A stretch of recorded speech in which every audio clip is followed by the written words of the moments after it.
자, 오늘 책풀 갈라디아서 3장 8절 함께 보겠습니다.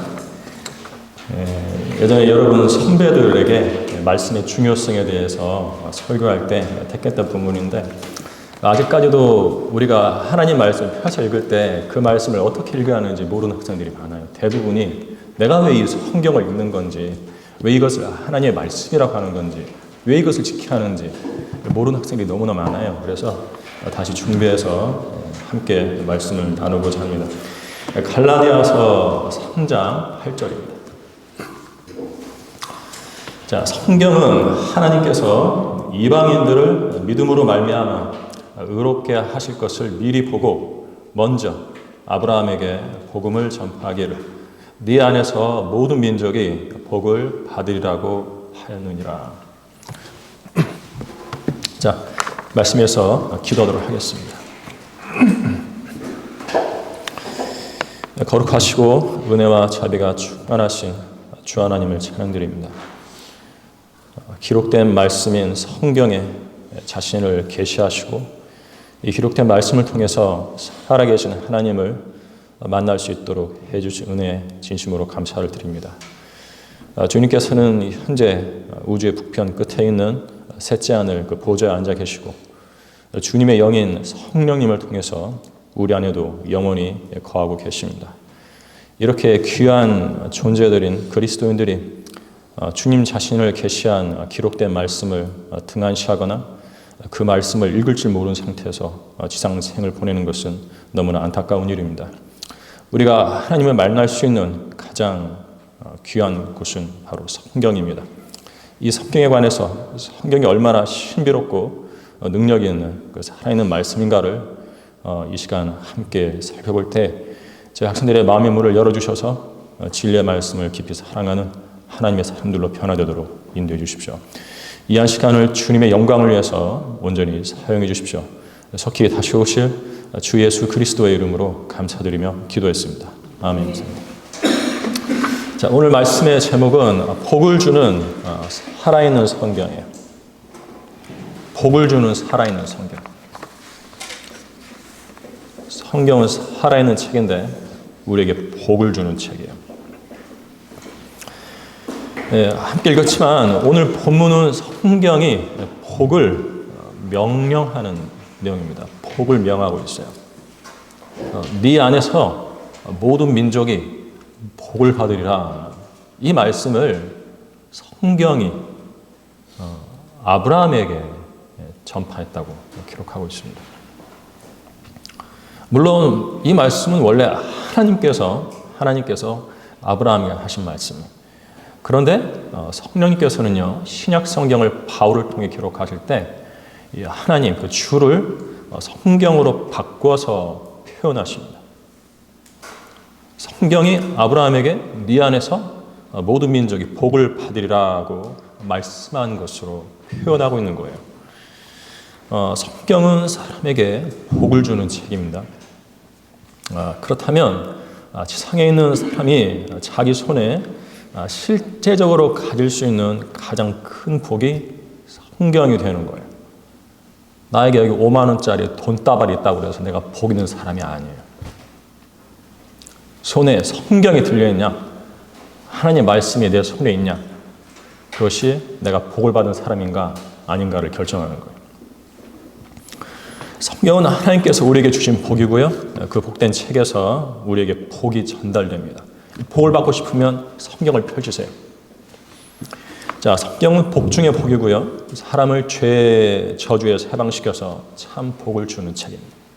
그리스도인은 이미 가장 큰 복을 하나 받아놓고 살고 있는 거예요.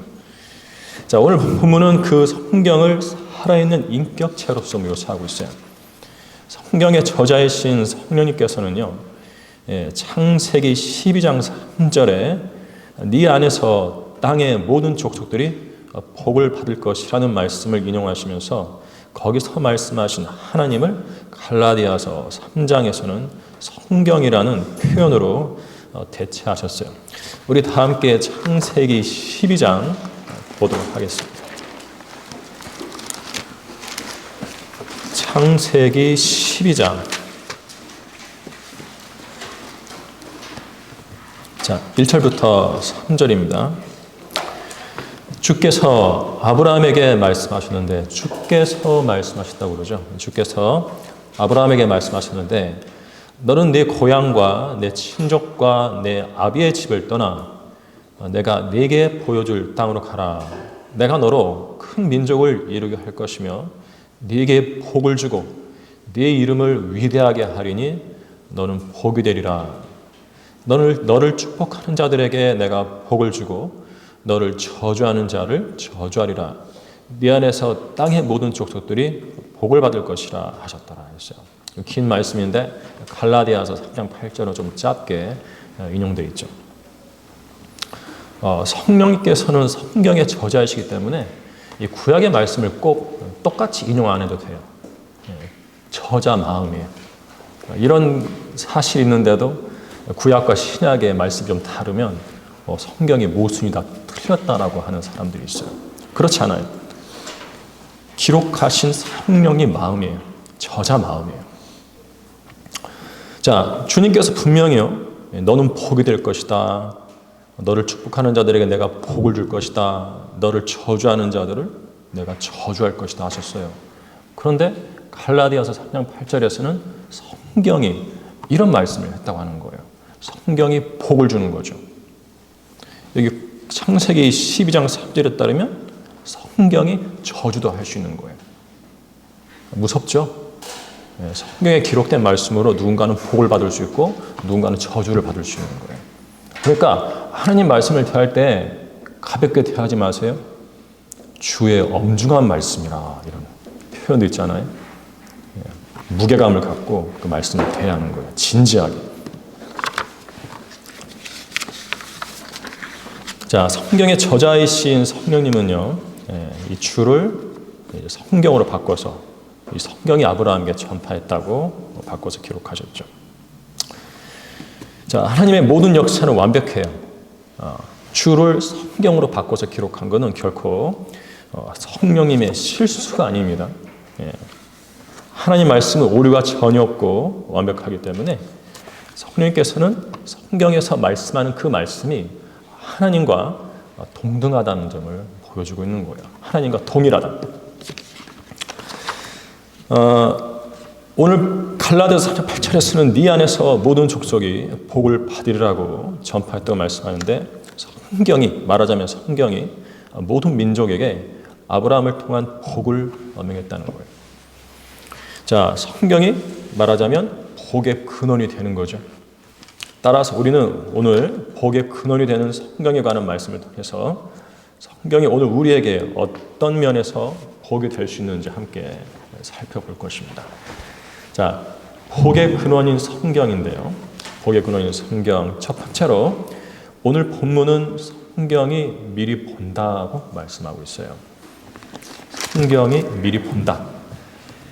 갈라디아서 3장 다시 펴가지고 전반부를 읽어보도록 하겠습니다. 갈라디아서 3장은 손가락을 끼워 놓듯이 늘 펼 준비를 하고 있어야 돼요. 3장 8절 전반부를 보면 성경은 하나님께서 이방인들을 믿음으로 말미암아 의롭게 하실 것을 미리 보고라고 되어 있습니다.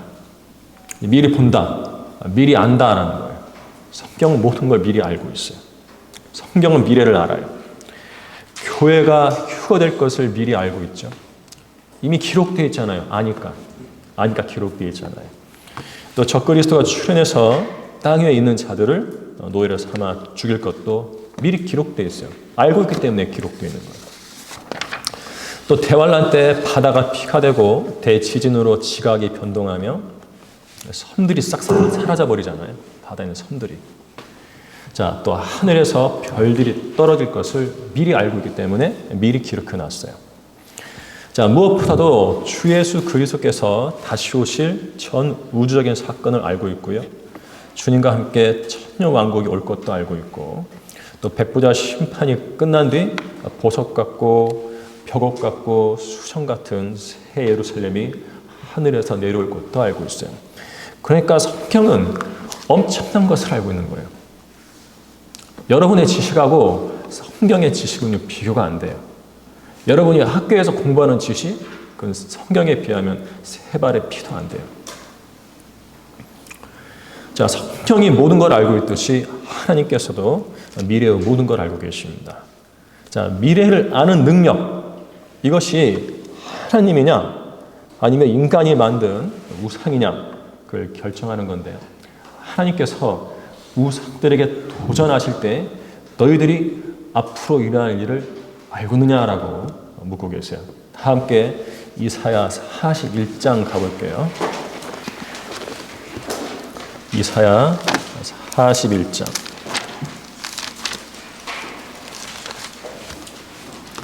41장 21절에서 23절인데요. 주가 말하노니 너희는 송사를 일으키라. 야곱의 왕이 말하노니 너희의 강력한 주장을 내어놓으라. 그들로 주장들을 내어놓고 무슨 일이 일어날지를 우리에게 보이게 하라. 그들로 이전 일들을 보이게 하여 그것들이 무엇이든지 간에 우리로 그 일들을 숙고하고 그 일들의 나중 결말도 알게 하라. 아니면 앞으로 있을 일들을 우리에게 선포할지니라. 자, 이미 일어난 일을 말하고요. 그 일이 앞으로 어떻게 될 건지 나중 결말을 한번 이야기해 보라는 거예요. 내일 여러분들에게 무슨 일이 일어날 줄 알아요? 오늘 존재하고 있잖아요. 그 결말을 한번 말해 보라는 거예요. 말할 수 있어요? 없죠. 하나님은 말할 수 있어요.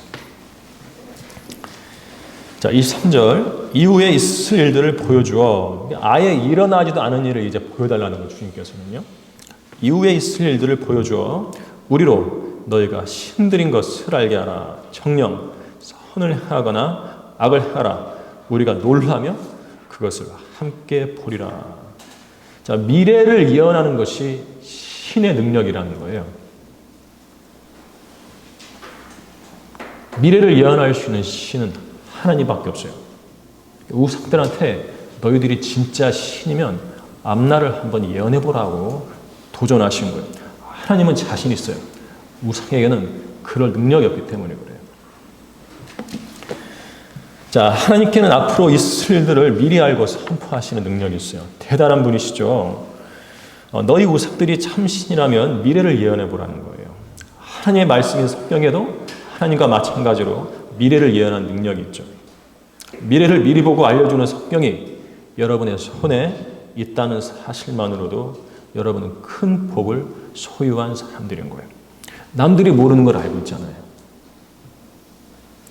수능 보면은 뭐 전교 1등 있잖아요. 아니, 전국 1등, 수능 만점자 뭐 그런 사람들. 그런 사람들도요, 미래는 몰라요. 여러분은 알잖아요. 여러분이 더 월등한 거예요. 자, 미래를 알면 미래를 대비할 수 있죠. 자, 사람의 미래란 것이 무엇인가? 죄인은 죽어서 지옥에 간다는 것. 교회가 휴거될 때 함께 휴거되지 못하면 대환란에 들어가서 죽도록 고생하다가 지옥에 간다는 것. 또 그런 사람은 백보자 심판대 부활해서 영원한 불못으로 던져진다는 것. 이것이 성경이 미래를 미리 보고 우리에게 알려주는 인간의 미래예요. 자, 사람의 미래는 그야말로 저주 위에 저주. 우리에게는 은혜 위에 은혜로다예요. 은혜가 주어지고 은혜가 또 주어지고 주 예수 그리스도로부터 은혜가 계속 주어져요. 그런데 예수 그리스도를 거부한 죄인들에게는 저주 위에 저주예요. 저주가 계속 퍼버지는 거예요. 지옥에 들어가 보세요. 계속 불 속에 있어야 하는 거예요. 영원히 낙심한 채로 나가지 못한다는 낙심. 죽고 싶어도 죽지 못한다는 낙심. 아무도 나를 꺼내줄 수 없다는 낙심. 지옥에 가서는 회개할 수 없다는 낙심. 그 낙심 속에 지옥의 영원한 불의 그 뜨거움을 맛보고 있어야 하는 거예요. 저주 위에 저주죠. 한 번의 저주로 끝나는 게 아니에요. 그 저주는 영원한 저주. 자, 지금 당장 심판이 떨어지지 않으니까, 악한 일에 대한 징벌이 속히 집행되지 않으니까 사람들의 아들들의 마음이 그들 안에서 악을 행하기로 완전히 정해졌어요. 하나님은 안중에도 없어요. 그래서 하나님 없이 제멋대로 살고 있지만 그들이 가야 할 곳은 결국 영원한 불못밖에 없다. 성경은 그것을 미리 보고 우리에게 미리 알려주고 계시는 거예요. 너희들은 그렇게 살지 말라. 자, 그 무서운 하나님의 진노를 피하라고 사람들에게 경고를 해주고 있는 것인데요. 이 복된 성경을 믿고 주님의 재림을 대비하며 복음을 증거하고 신실하게 자라가는 우리 학생들은 진짜로 복받은 사람들이죠. 여러분은 성경을 볼 때마다 나는 복 있는 사람이다.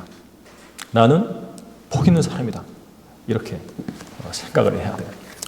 복을 들고 다니는 사람이고, 복을 펼쳐서 읽는 사람이고, 복을 마음에 새기는 사람이에요. 한마디로 여러분은 복덩어리입니다. 자, 복의 근원인 성경 두 번째로 오늘 본문인 갈라디아서 3장 8절은요. 성경이 본다라고 말씀하고 있어요. 본다. 첫 번째 내용은 이제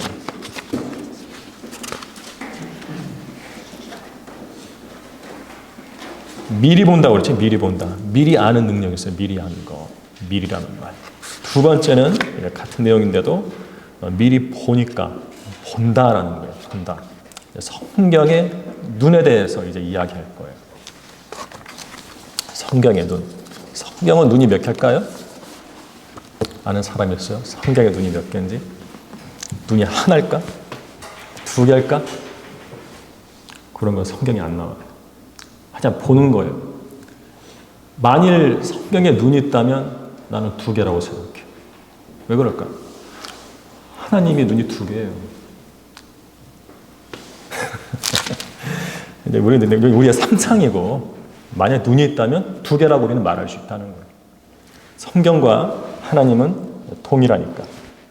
성경이 우리를 그 눈으로 본다는 거예요. 자, 미리 본다고 그랬죠. 성경은 하나님께서 이방인들을 믿음으로 말미암아 의롭게 하실 것을 미리 보고예요. 미리 보고.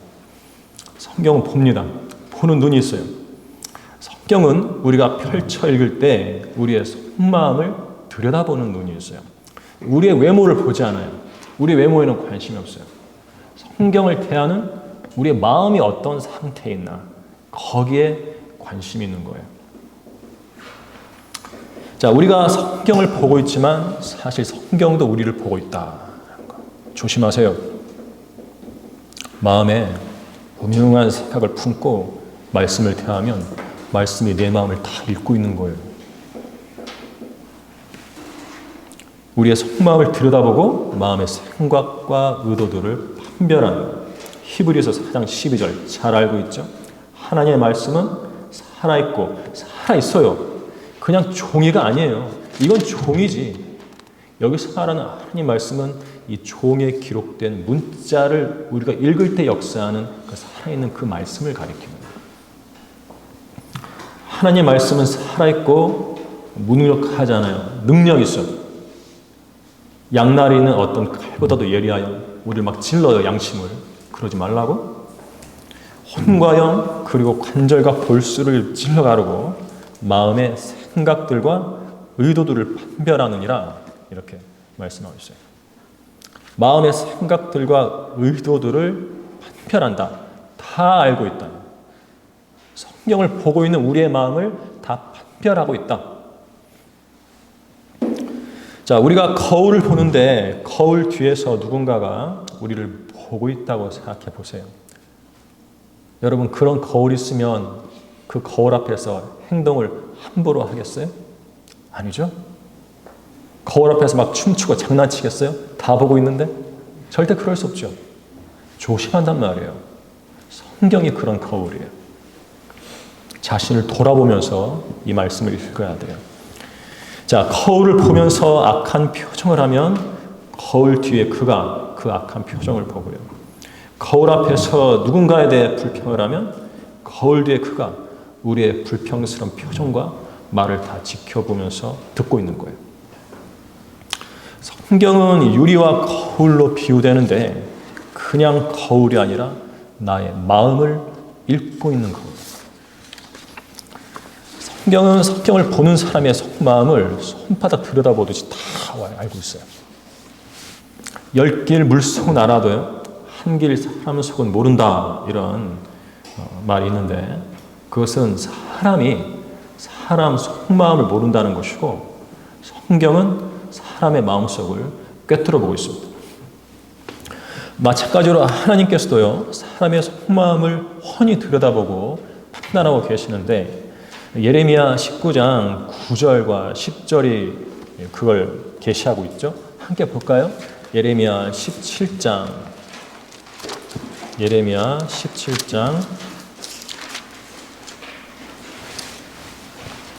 9절과 10절이에요.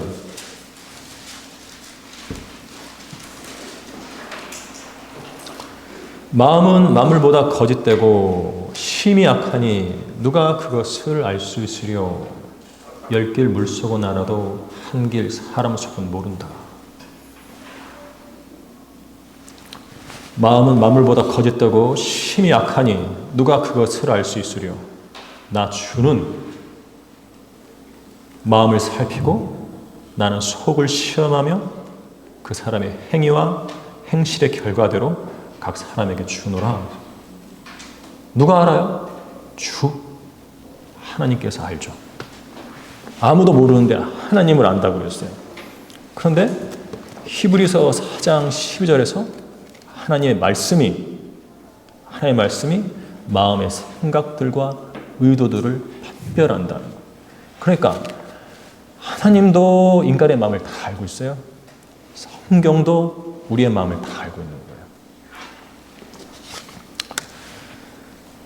자, 예레미야서 말씀 읽어보니까 하나님께서 우리의 마음을 살피시고 우리의 속을 시험하는 분이라는 걸 알 수 있죠. 성경도 마찬가지고. 자, 한번 예를 들어볼게요. 오늘 설계 포인트예요.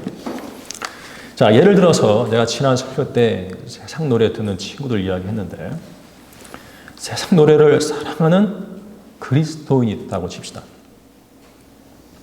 사랑하면 안 되는데 그 사람이 육신적이라서 자꾸 듣는 거예요.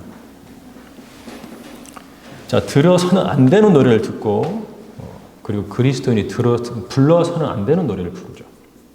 자, 그런 그가 성경도 읽습니다. 참 훌륭한 그리스도인이죠. 그런데 어느 날 성경을 읽다가 골로새서 3장 16절과 마주쳤어요. 한번 펴보세요. 오늘 한번 만나봅시다. 골로새서 3장 16절과 오늘 한번 만나봐요. 이 말씀이 여러분들의 마음을 시험할 거예요. 3장 16절 다 폈어요? 읽을 때 딴짓하지 말고 말 집중해요. 그리스도의 말씀이 모든 지혜로 너희 안에, 너희가 누구죠? 읽는 여러분 가리키고 있는 거예요. 다른 사람 이야기로 생각하면 안 돼요. 그리스도의 말씀이 모든 지혜로 너희 안에 풍성히 거하게 하되 시와 찬송과 영적인 노래로 서로 가르치고 권면하며 너희 마음속에서 은혜로 주께 노래하고. 자, 이 말씀을 읽는 그 사람은요, 읽다가 시와 찬송과 영적인 노래로 서로 가르치고 권면하며 너희 마음속에서 은혜로 주께 노래하고 해서 멈춰버려요. 뜨끔한 거예요. 자기가 지금 살고 있는 그 생활 패턴, 세상적인 생활 패턴, 즐기는 노래에 대해서 생각에 잠기는 거예요, 갑자기. 자, 자기가 세상 노래를 즐겨 듣고 부르는 행실이 이 말씀과 겹치기 시작하는 거예요. 자, 그래서 이 골로새서 말씀으로 자신을 돌아보기 시작하죠. 읽으면서. 자, 그가 읽고 있는 바로 그 말씀이 그의 양심을 예리한 칼처럼 찌르며 마구 흔들기 시작하는 거예요. 하나님의 말씀은 그 말씀을 읽는 사람이 세상 노래를 사랑한다는 것을 알고 있어요. 알고 있기 때문에 너 세상 노래 부르지 마. 듣지 마. 그렇게 지금 말씀하고 있는 거예요. 골로새서 3장 16절을 통해서. 그의 마음을 두드리면서 죄에서 돌이킬 것을 촉구합니다. 그 사람은요, 시와 찬송과 영적인 노래로 서로 가르치고 권면하며 너희 마음속에서 은혜로 주께 노래하라는 이 명령 앞에 괴로워하기 시작해요. 왜냐하면 여기에는 시와 찬송과 영적인 노래만 있지 세상 노래로 서로 가르치고 권면하며 이게 없는 거예요. 자, 이 엄중한 말씀 앞에서 더 이상 핑계를 댈 수 없죠. 내가 물러서든지 하나님의 말씀이 물러서든지 해야 하는데 하나님의 말씀은 물러설 기미가 전혀 없어요. 일방적이에요. 시와 찬송과 영적인 노래로 서로 가르치고 권면하며 너희 마음속에서 은혜로 주께 노래하라. 이 말씀만 계속하는 거예요.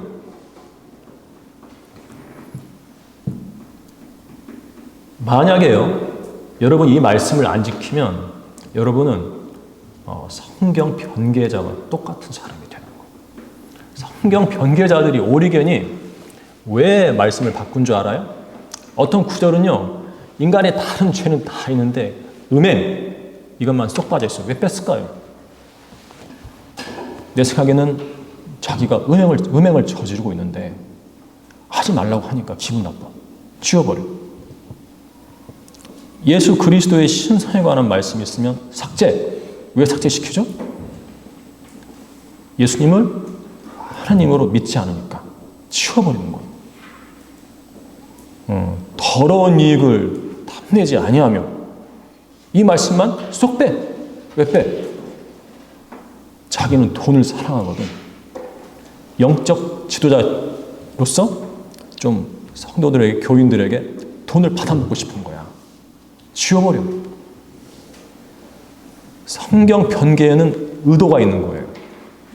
변개시킨 사람의 의도가 있는 거예요. 싫은 거예요. 그 말씀이 나에게 적용이 되니까. 너는 거짓 증거하지 말지니라. 그것도 빼버려요. 왜? 성경의 내용을 바꾸는 것 자체가 거짓 증거니까 기분 나쁘다 이거죠. 그 부분만 쏙 빼버려요. 오리겐만 나쁜 거 아니에요? 시와 찬송과 영적인 노래로 서로 가르치라고 그랬는데요. 이거 실행 안 하는 사람도 똑같이 나쁜 거예요. 하기 싫은 거죠. 변개만 안 시키지 실행을 안 하는 거예요. 하기 싫은 거예요. 자, 주님께 성경은요, 시와 찬송과 영적인 노래로 서로 가르치고 권면하며 너희 마음속에서 은혜로 주께 노래하라는 명령을 계속 말씀할 뿐이에요. 나한테. 나는 이 말씀 바꿀 수가 없어요. 배울 수 없다. 하나님의 말씀은 지금 내 마음을 살피며 내 속을 시험하고 있다. 내가 세상 노래를 버리든지 아니면 그대로 갖고 타락한 상태로 살든지 나를 지금 시험하고 있는 거예요. 그런지 안 그런지. 자, 시험에 통과하는 방법은요, 세상 노래를 버리고 찬송가를 사랑하는 것뿐이에요. 세상 노래는 여러분들의 몸에 영향을 줘요. 그래서 손가락을 까닥까닥거리고 고개를 까닥까닥거리고 어깨, 엉덩이 막 흔드는 거예요. 육감적인 노래죠. 아이돌들 노래 부르면서 뭐 합니까? 춤추잖아요. 육신적인 춤을 추는 거예요. 찬송은 몸에 영향을 주는 것이 아니라 영에 영향을 줘요. 찬송을 많이 듣고 직접 많이 부를수록 여러분들은 더 영적인 사람이 되어가는 거예요. 낙심될 때 찬양을 부르면 그 마음이 다 사라져요. 기쁨과 평안이 흐르기 시작하는 거예요. 찬양은 내 영에 영향을 주는 거예요. 자, 나는 그 길을 택하고요. 골로새 3장 16절이 요구하는 길을 택하고 비로소 성경의 그 말씀은 내게 은은한 노래처럼 다가와요. 시와 찬송과 영적인 노래로 서로 가르치고 권면하며 너희 마음속에서 은혜로 주께 노래하라. 그리스도인이 성경을 볼 때는 그 말씀이 지적하고 있는 부분을 못 본 척 지나쳐서는 안 돼요. 찌르는데도 안 찔린 척 딴청을 피워서도 안 돼요. 예수님께서 초림하셨을 때 로마 제국의 노래를 부르셨을까요? 아니에요. 주님은 찬송을 부르셨어요. 마태복음 26장 30절에서 그리고 그들은 찬송을 부른 후에 올리브산으로 가더라. 여기 예수님과 함께 가시는 거죠. 마태복음 이 말씀 예수께서 지상에서 마지막 유월절 요식을 치르신 후 제자들과 올리브산으로 올라가는 장면인데 제자들과 찬송을 부르면서 올라가셨어요. 자, 그뿐 아니라 사도행전 16장 25절은 한밤중에 바울과 실라가 기도하고 하나님께 찬송을 부르니 죄수들이 듣더라고 말씀하고 있어요. 바울과 실라는 감옥에서 고난 속에서 주님을 찬양했죠. 이러한 말씀 앞에서 어떻게 반응해야 하는가? 그리스도인은 찬송을 사랑해야 한다. 어디에 있든지. 성경은 내 모든 것을 보는 눈이 있어요.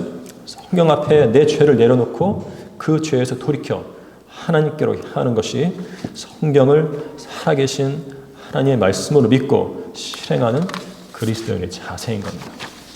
성경을 눈에 뻔한 말씀을 보고도 지키지 않으면 나는 누구와 같아요?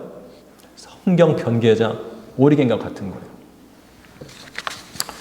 복의 근원인 성경, 셋째로 오늘 본문은 성경이 전파한다라고 말씀하고 있습니다. 성경이 전파한다.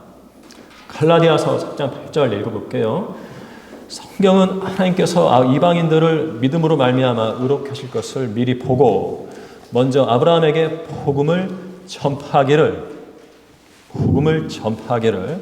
네 안에서 모든 민족이 복을 받으리라고 하였느니라. 전파한다. 성경에는 눈만 있는 게 아니네요. 뭣도 있어요? 입도 있죠. 하나님께서 성경을 통해서 우리에게 말씀하고 계시는 거예요. 우리가 성경에 기록된 말씀을 읽을 때 하나님께서는 그 말씀을 통해 우리에게 직접 말씀하고 계시는 거예요. 이건 간접적인 게 아니에요. 그냥 직접 말씀하자 생각하면 돼요. 우리가 보는 성경은 하나님의 호흡이 불어넣어진 책이죠. 호흡이 뭐예요? 내가 말할 때 나오는 순간이니까.